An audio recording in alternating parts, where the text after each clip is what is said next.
I found this scrolling on social media. Let me know what y'all think about this. Abram's descendants are the ones who have the right to have this land, correct? Yes. Okay.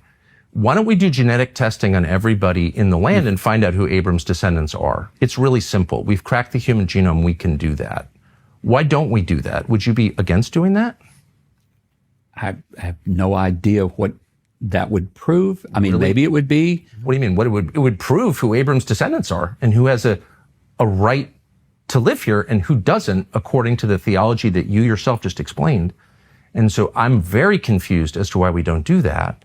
If you believe the theology that you've just explained to me. Would we do that all over the world? Well, and everybody this is the only country in the world that you've said has this covenant with God, that this people have a moral and legal right to the land. But there are people who may not have bloodlines, but who have converted to Judaism.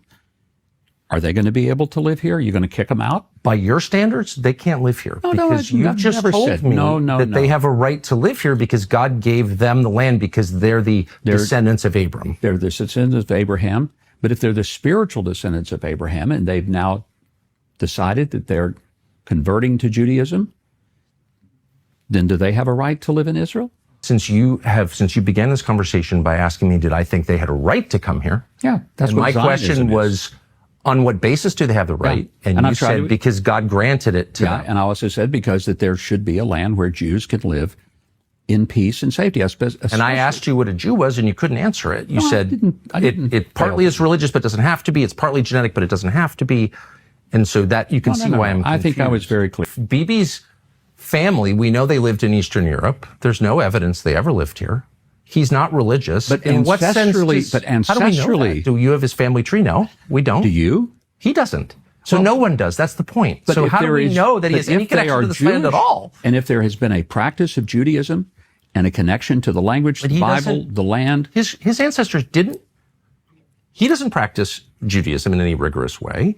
His ancestors didn't live here. They didn't speak the language, and there's no evidence they ever lived here. So in the territory that Israel controls today, particularly in the West Bank, who, through genetic testing, we can know their families have been here for thousands of years. We don't know whether they practiced Judaism, whether they were Samaritans, pre-Islam. We don't know that. A lot of them we know have been Christians for 2,000 years. They have less of a right to the land than someone whose ancestors, the only thing we know about them is they lived in Latvia or Poland. They're Eastern European. How does that work?